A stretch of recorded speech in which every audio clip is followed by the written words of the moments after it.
Amigos televidentes, en la entrevista de la semana nos acompaña la ingeniera en sismicidad Claudia Hermoso de la Universidad INTE, con quien vamos a tratar el tema del dominio permanente en la mayoría de los medios impresos y digitales de estos últimos días. Nos solidarizamos con el hermano pueblo de Venezuela y que con la ayuda de la comunidad internacional y sus esfuerzos logren iniciar un proceso de recuperación ante los gravísimos daños sufridos en la estructura de más de 1000 edificios en varios estados y la ciudad capital. Claudia, bienvenida al programa. Buenos días, muchas gracias. Es de rigor que iniciemos abordando la tragedia que azotó este hermano pueblo de Venezuela con 2 terremotos el miércoles recién pasado a las 18 horas local de ellos, y entonces poder ver para la edificación del público qué pasó ahí y qué podemos hacer. Bueno, en Venezuela, al igual que aquí en la República Dominicana, tenemos una zona con una alta sismicidad. Justo en donde ocurrió el evento pasado, tenemos 3 fallas que interactúan, que es la falla de San Sebastián, la falla del Pilar y la de Boconó. Lo que ha ocurrido el 24 de junio del mes pasado ya es que a medida en que pasa el tiempo, pues estas fallas van acumulando energía y eventualmente esa energía tiene que ser liberada. Entonces esto generó un evento que también desencadenó un segundo evento, ya que se transfirió esfuerzos y lo que tuvimos fue, vamos a decir, una tragedia con 2 terremotos de magnitud de 7.2 y 7.5. Pero realmente hay varias versiones de otros geólogos y expertos en estructuralistas que dicen que fueron 2 sismos diferentes. Sí, Otros dicen totalmente. que fue uno, que uno fue como la réplica del otro. O sea, realmente hasta ahora, ¿qué tú consideras? Todavía no podemos decir a ciencia cierta qué fue exactamente lo que pasó, pero lo que se estima es que ocurrió un primer evento que activó, vamos a decir, un mismo segmento de la falla o una falla cercana, porque es que interactúan muchas fallas en la misma región. Y el segundo evento que ocurrió de 7.5 fue con un mecanismo focal totalmente distinto. Es decir, que sí, fueron 2 eventos sísmicos y no una réplica. Sí, en ese sentido, por ejemplo, la falla que tenemos en lo que es el Caribe y Norteamérica, ¿cuál es la que nosotros estamos dentro de la falla del Caribe, básicamente? Sí, Sale de Venezuela y sigue. Sí. La República Dominicana está en el borde de 2 fallas tectónicas. Al sur, de las 2 placas tectónicas. La placa del Caribe y la placa norteamericana, que la tenemos al norte. Y debido a que nos encontramos, vamos a decir, en el medio de estas 2 placas, por eso es que nosotros tenemos una alta sismicidad con fallas significativas dentro de la isla y también en zonas cercanas. ¿Y por qué se dice que mientras más profundidad hay de la falla, hay más daño? O sea, es contradictorio, porque dice, pero si está más lejos, ¿por qué se refleja más daño? Bueno, eso va a depender exactamente. Mire, nosotros aquí, por ejemplo, un poco hablando de la sismotectónica de la isla, tenemos 14 fallas activas, pero tenemos 2 que son las que tienen el mayor potencial sísmico de la isla, que es la falla septentrional y la falla de Enriquillo. La septentrional es la que tenemos nosotros en República Dominicana, en el norte, que cruza desde Montecristi hasta Samaná, y la falla de Enriquillo afecta mayormente a nuestro país vecino, que es Haití, pero también afecta a la República Dominicana. Estas fallas están, vamos a decir, superficiales. El hecho de que, por ejemplo, cuando una falla rompe, pues puede romper a distintas profundidades, obviamente en el momento de la ruptura va a depender el lugar específico en el que se encuentre, el tipo de suelo, el tipo de estructura. O sea, un terremoto que rompa a una profundidad, vamos a decir, superficial de unos 15, puede ser que afecte a un tipo de estructura en específico, pero uno más profundo pues va a afectar a otro tipo de estructura en función de la distancia que hay de la falla y la frecuencia que llegue al sitio que estamos, vamos a decir, considerando. Hay un elemento que también se habla del tipo de suelo. Por ejemplo, se dice que Santo Domingo nunca ha sido afectado por un terremoto porque estamos en una roca calcárea, producto del mar, que hace millones de años todo era mar. Entonces, estamos sentados en esa, que si hay unas buenas zapatas, así que eso es cierto. Bueno, no es que por tener ese tipo de suelo nosotros no vamos a tener un terremoto que nos vaya a afectar. Y sí, hemos tenido eventos significativos en zonas cercanas a Santo Domingo. El tema con el tipo de suelo es que vamos a decir, podemos tener un suelo rocoso, que es el que usted acaba de mencionar, o un suelo muy blando, y en función del tipo de suelo, nosotros, como vamos a decir, estructuralistas, ingenieros sismo resistentes, debemos de saber qué podemos diseñar en ese emplazamiento. Por ejemplo, en suelos rocosos, el suelo suele a no amplificar el movimiento, o en algunos de los casos, dependiendo de qué tan rígido sea, puede desamplificarlo, a diferencia de los suelos blandos, que cuando el movimiento llega a la roca y sube hasta la superficie, este puede amplificar el movimiento incluso 2 y 3 veces más. Entonces, eso es lo que pasa. ¿Qué se dice? Que, bueno, en suelos blandos ocurre mayor catástrofe, como lo que acaba de ocurrir recientemente en Venezuela, y en suelos rocosos, al no tener tantas amplificaciones, pues no suele afectar tanto a las estructuras específicas que se encuentren en este tipo de suelo, pero sí que la afectan. Muy bien. Y sí que puede ocurrir un evento significativo. Y entonces, por ejemplo, yéndonos un poquito como a la historia hacia atrás, tú sabes que aquí hubo un evento en el 1946 que fue el tsunami y terremoto, que yo creo que tú no aclares, en Matacitas, en Nagua, que arrasó con todo lo que fue la provincia de Nagua, prácticamente desde Puerto Plata hasta Samaná, afectó toda esa zona. Sí. Que hubo una ola, lo que sí, Matancita, que uno lo conoce, porque uno cuando va por ahí se ve todavía, cómo el mar entró ahí con olas de 14 y 12 pies, varios kilómetros adentro, y después se retiró. Entonces, ahí que se dio un terremoto y un maremoto, que ahí por eso fue tan mortífero. Sí, bueno, lo que ocurrió fue, vamos a decir, un evento sísmico dentro del mar, lo cual generó un tsunami. A esto se le puede decir maremoto, sí, porque la diferencia que hay entre terremoto y maremoto es dónde se ubica el epicentro. Entonces, en el mar se suele llamar maremoto y cuando estamos en la tierra, terremoto. Entonces, debido a donde ocurrió, por eso fue que generó un tsunami. Este terremoto, ese evento tuvo una magnitud muy considerable, que fue de 8.1, y por eso fue que causó todas estas destrucciones, vamos a decir, casi en toda la zona norte. Y al mismo tiempo, pues generó el tsunami debido a su ubicación, que fue dentro del mar, generando una ola gigantesca que posteriormente, pues, afectó la tierra, la población. Sí.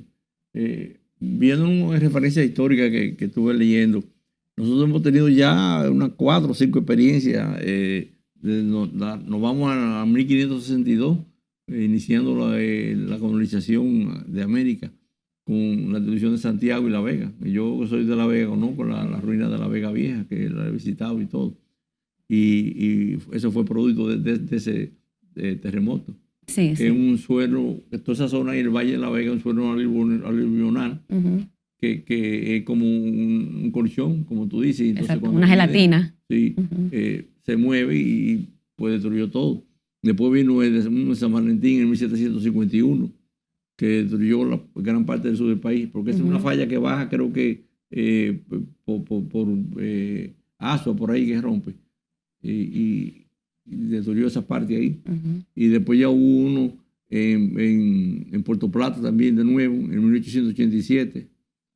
Dañando Puerto Plata y Santiago, sufrieron mucho efecto.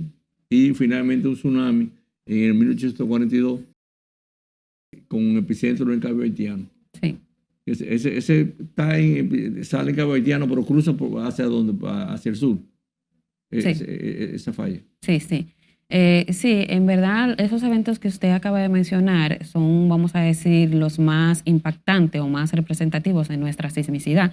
El primero que mencionó, que destruyó toda la ciudad de Santiago y La Vega y que posteriormente, debido a esto, pues la ciudad tuvo que ser movida.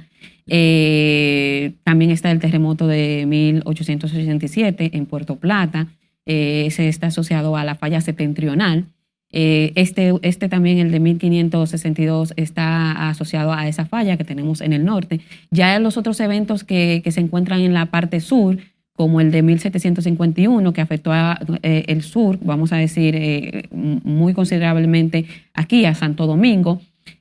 Podríamos decir que está asociado a la falla en Enriquillo, pero todavía esa información exacta no la tenemos porque ocurrió en una época en donde no se estudió al detalle y hay muchas incertidumbres con vamos a decir, con el epicentro de esos eventos.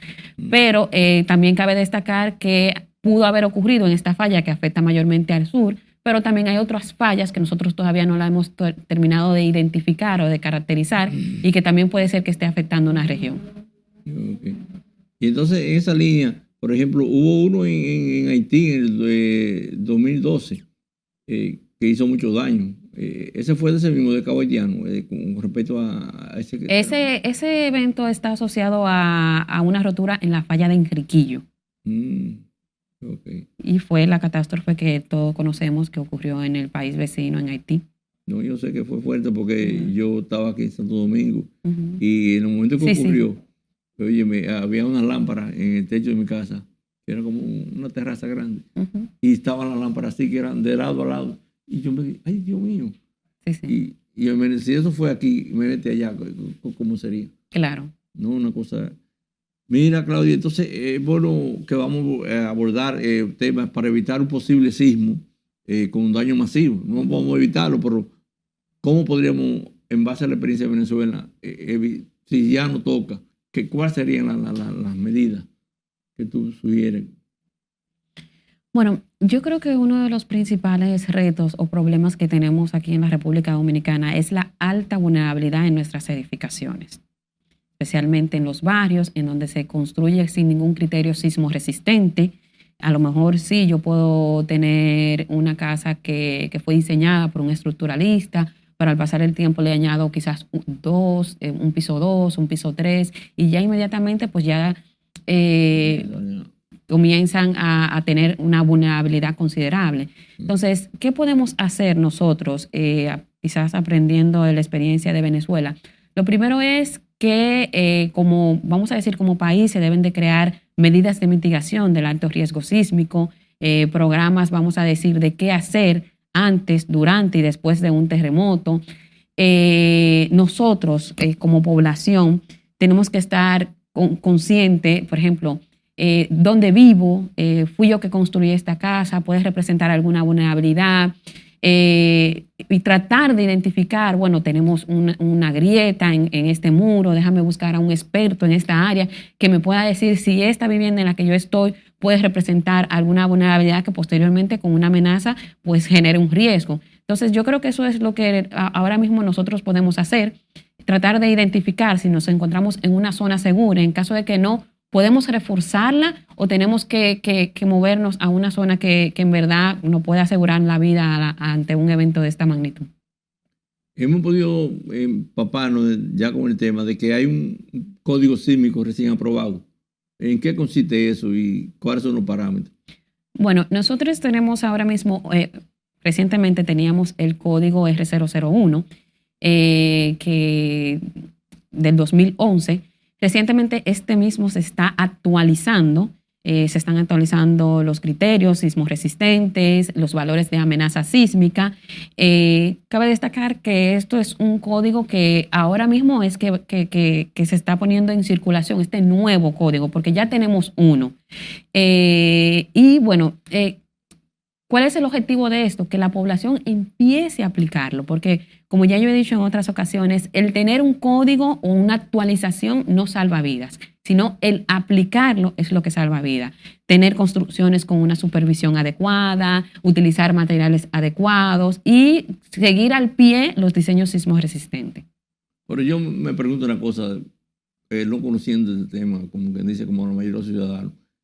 Cuando se va a construir un edificio, supuestamente los planos son aprobados por una entidad que es el MIBE, y el MIBE entonces debe tener gente especializada en eso que vea todo y si no está dentro de lo, diga no, cambie esto. No es así que debe. Sí, es así. El tema es como dice un amigo mío que es estructuralista, no es lo mismo diseñar que construir. El diseñador te hace un diseño perfecto. Esto llega al MIBE, se aprueba porque cumple con todos los requerimientos de la norma, pero ya lo que pasa en campo ya no depende del diseñador. Sí que hay supervisión, pero es lo que yo acababa de mencionar. Tenemos una supervisión inadecuada y es como... inspectores municipales que van a ver. Exactamente. Supuestamente. Pero esos inspectores tienen capacidad intelectual. Los inspectores lo que están fiscalizando, vamos a decir, de que no se construya viviendas informales. Por ejemplo, déjame ver si usted tiene un plano. o usted está haciendo esta vivienda con sus propios criterios. Eso es lo que hace esa fiscalización. Ahora bien, del mismo MIBE, cuando ya yo tengo un plano aprobado y se está construyendo una vivienda, se va y se supervisa. Pero lamentablemente esta institución no puede tener un supervisor en todas las edificaciones en las 24 horas del día. Ellos van, supervisan, pero hay un tema de materiales inadecuados, de que quizás no se haga exactamente lo mismo que tenemos en los planos. Y eso es algo que lamentablemente no podemos controlar. La mezcla cemento, arena, ya solo eso da un... Entonces ya lo que esa vivienda estaba diseñada para resistir no va a ser capaz de hacerlo. Pero entonces, ¿qué solución puede haber para que hacia adelante evitemos daños si hubiera un evento así? Vamos a decir más rigurosidad en la fiscalización, en la supervisión, y nosotros como constructores saber que tenemos que implementar exactamente lo mismo que tenemos en nuestros planos y asegurarnos de que no utilizar materiales inadecuados o cumplir con todo lo que se indicó para evitar que esta, vamos a decir, esa edificación represente alguna vulnerabilidad. Pero dentro de eso no hay un mecanismo, un equipo que después de hecha ya la zapata y que está comenzándose a subir el edificio, puedan ir y ver si cumplió con una especificación. Sí, eso existe, pero lamentablemente eso no se aplica vamos a decir, a una vivienda, a un edificio o cualquier estructura que sea recién construida. Supone que creemos que se aplicaron todos los diseños sismo resistentes. Eso se suele utilizar cuando, por ejemplo, vemos una edificación, una estructura que representa una vulnerabilidad. Entonces ahí se instrumenta y se ve si ésta puede cumplir en función de la demanda sísmica que tiene el sitio. Pero eso se hace ya cuando tenemos una estructura que creemos puede representar una vulnerabilidad. Pero con algo que ha acabado de construir, se supone que debe de estar todo perfecto. Sí, o sea que yo diría que en todo esto el papel clave está en los dos profesionales que están en el proceso, el sísmico y el estructuralista. Totalmente. Que ellos tengan un nivel de ética. Exactamente. Porque el Estado, como tú dices, no podría, con la cantidad de obras que hay y de diferentes escenarios en el país, cuando falla, poder monitorear eso. Totalmente. Sí. Porque creo que hay una prueba, una vez yo creo que vi un edificio que vivía como que sacan un poco de material y lo llevan a un sitio. ¿Para qué hacen eso? Como que... Eso es relleno, ese es un tipo de suelo que es lo que le llamamos suelo blando, sedimentos. Y son uno de los que tienen un peor comportamiento porque hacer un suelo blando amplifica el movimiento. Entonces, lo que tenemos que tratar de evitar, construir estructuras que no sean adecuadas para ese tipo de suelo. Pero la pregunta es si el MIBE fuera y sacara una muestra de esa zapata y la lleva a un laboratorio, ¿podría darse cuenta si no se cumplió?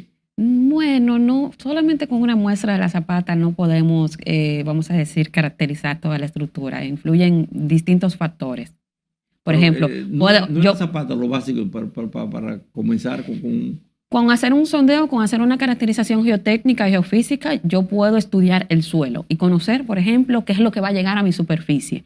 Si ya tengo la información de la estructura que tengo sobre ella, pues de igual forma puedo decir, bueno, este es el terremoto que me va a llegar a la superficie, que fue modificado por el tipo de suelo. Esto es lo que vamos a tener aquí. Esto es lo que va a excitar mi estructura. Entonces, lo que puedo hacer es, tengo el terremoto, tengo esa información, tengo la estructura, puedo hacer una simulación para ver si esa estructura resiste el movimiento que vamos a tener en esa superficie. Sí. Vi también en los reportajes, porque ya uno casi se está haciendo un especialista en esto, como dice, con lo de Venezuela. Sí. Porque veo muchas entrevistas que hacen, cosas, por ejemplo, que un especialista que entrevistaron en CNN decía la interacción de las vigas con la columna, que dice que la viga no puede cortar la columna en un punto, sino que deben ser como aparte, porque la viga entonces le quita fuerza a la columna si va en la misma línea. Algo así fue que yo entendí. No, nunca había oído ese comentario. Al final se supone que las vigas se agarran con las columnas, entonces necesariamente tienen que unirse. Sí. No está claro, ¿verdad? Porque ellos decían, claro, totalmente. Una viga no se puede quedar en el aire, porque eso es un elemento estructural, ese es el esqueleto de la estructura. O que las vigas iban fuera de la columna, algo así, sería eso entonces lo que quiso decir. No, pues Tendría tiene que oír el comentario exacto para ver exactamente qué. No, está claro, porque no pude entender bien. Yo sé que decía eso, como hay de que una onda P y una onda S también en los sismos. ¿Qué quiere decir eso? Explícanos. Bueno, cuando una falla rompe, vamos a decir, se generan diversos tipos de ondas. Están las ondas primarias, que son las más veloces, las primeras que llegan, por eso es que se le llaman onda P por primaria. Y están las ondas S, que son la segunda, porque tienen una velocidad menor, son las ondas de Corse, son las que generan el mayor daño. Y por eso, al ser la segunda, por su velocidad, como dije, se le suelen llamar ondas S. Entonces, ¿qué es lo que pasa? Cuando llega el terremoto a un sitio, por ejemplo aquí, empezamos a sentir las ondas P, que suelen tener un movimiento vertical. Nosotros vamos a sentir como que subimos y bajamos, pero cuando llegan las ondas S, que son las ondas de corte, que son las que generan de verdad el daño a la estructura, pues vamos a sentir cómo se cita horizontalmente. Entonces, esa es la definición que tiene ese tipo de onda. Onda P y onda S, que se propagan por el suelo hasta que lleguen a la estructura. También vi esos reportajes que se están haciendo de que cuando se ve una columna que tiene como una X, así como herradura en forma de X, da una señal de que ya hay problema ahí. Sí, no necesariamente una columna. En el caso de la columna lo que tenemos es, vamos a decir, una grieta en diagonal. Eso, cuando tenemos la X, eso suele verse en los muros. Y eso es que ese elemento estructural ha recibido una carga cortante y por eso ha fallado, está fallando. Y ahí obviamente tenemos, pero ese, vamos a decir, ese daño solemos evidenciarlo luego de un terremoto. Okay. Porque hay una cosa también que se ha criticado en el caso de Venezuela, que las construcciones fueron de pésima calidad, porque todo eso comenzó con un proyecto de presidente Chávez en el 2002 para hacer como decía aquí en la ciudad de Juan, una cosa que era para hacer edificios de 15 y 20 plantas para dárselo a la gente gratis. Pero entonces era un edificio hecho como ahora se ve, que lo hacen con una colcha que le ponen adentro para ahorrar. O sea, que van en el techo, tú lo vas viendo, que le ponen una alternativa. O sea, que no es cemento completo. Entonces tú ves que por eso se ven todos los edificios con rotos así la pared entera, que se ven hasta los muebles adentro. O sea, sí, como que se explotaban, como quien dice, con la presión. En ese sentido, eso podría ayudar a evitar, porque también la gente muere por eso, por ese efecto de esos techos interiores que caen y le caen arriba a la gente. Sí, eso que usted menciona en verdad se hace para aligerar la estructura. Eso no son elementos estructurales. Los muros que nosotros tenemos de cerramiento no son elementos estructurales. Al contrario, eso lo que le da es peso a nuestra estructura. Entonces se utilizan esos materiales para poder aligerarlo. Lo que de verdad son los elementos resistentes, son las vigas, columnas, muros de corte. Entonces en esos casos no están aligerados porque son de concreto armado. Entonces, lo que ocurrió en Venezuela, todavía no se ha evaluado las estructuras que colapsaron, pero hasta donde se ve... Como en la pared, así, de la parte que quedaban, como una corcha metida adentro, así como de plástico. Sí, eso se utiliza para, como le comenté, para aligerar esos elementos, vamos a decir. Pero no necesariamente, ese no fue el motivo del colapso de esas estructuras. Una de las razones por eso es lo que le mencioné, que ese tipo de edificaciones, a ser tan esbeltas, no eran aptas para ese tipo de suelo. Con eso no digo que cada una de esas viviendas no tenían su propia vulnerabilidad estructural, pero el tema del efecto de sitio fue uno de los causantes de esa tragedia. Sí. Claudia, y ya llegando al final de esta interesante conversación y orientación para el público, vamos a que nos explique un consejo sencillo que con aviso de segundo pueda identificar la diferencia de la vida y la muerte, llamando el triángulo de la vida. Bueno, sí, miren, a la hora, justo antes de venir a esta entrevista, estaba hablando con una persona en la que me decía que había cogido cursos de evacuación y que cuando tiembla él ve que la gente no sale corriendo, pero tienen que salir corriendo. Eso es un error. A menos que obviamente estés al lado de una puerta que te va a dar a un parqueo, tú sabes que en esos pocos segundos te va a dar tiempo llegar, pero en caso de que no, lo ideal es agacharse y resguardarse. Pegarse a la pared de espalda. Bueno, lo ideal Bueno, es pared, pegarse, vamos a decir, a estos elementos estructurales resistentes, como La- columnas, muros de corte, o por ejemplo, hay una mesa muy dura, agacharse, quizás ponerse debajo de ella, si no puedes identificar en ese momento Sí. dónde está, vamos a decir, una columna en la que yo me pueda poner en esa esquina y agacharme. Entonces, ¿qué es lo que pasa? Si la estructura va a colapsar, en esos elementos que, por ejemplo, se cae todo el techo, todo no queda aplastado como si fuera un sándwich. Vamos a decir que quedan ese triángulo de vida, que es cuando caen vigas, losas. Entonces, si estás agachado en esa esquina y se forma lo que es el triángulo de vida, pues tienes más probabilidades de sobrevivir. Porque lamentablemente, si estás en un quinto piso, en un cuarto, cuando empieza a temblar, tú no vas a ser capaz de llegar, de poder salir del edificio. Entonces, ahí coges más riesgo. Si intentas salir corriendo, corres más riesgo porque, mira, te pueden caer elementos no estructurales. Te pueden caer, se pueden romper los vidrios, que te pueden lastimar o herir o incluso matar. Entonces, cuando ocurre un evento, lo ideal es recubrirse, agacharse, esperar a que pase y ahí empezar a implementar lo que han tomado en esos cursos de evacuación. Salir despacio, ir por las escaleras de emergencia y ahí entonces puedes asegurar, no vamos a decir asegurar, pero tienes más probabilidades de que a la hora de un evento pues tú salgas con vida. Sí, ya finalizando, vi esta mañana precisamente un reportaje que la NASA dice una proyección que hay 10.000 desaparecidos, porque entonces dice que son gente que la familia dice que estaban allá y que estaban en comunicación constante y que ahora no cogen el teléfono ni de web, entonces por eso se presume ella que entonces dice si eso es así. Que eso es un valor aproximado. Pero es un 10, dice un mínimo de 10 y podría llegar hasta 50. Claro. ¿Tú te imaginas eso? Pero solo que sean 10.000, la tragedia que ha sido para este pueblo. Sí, totalmente.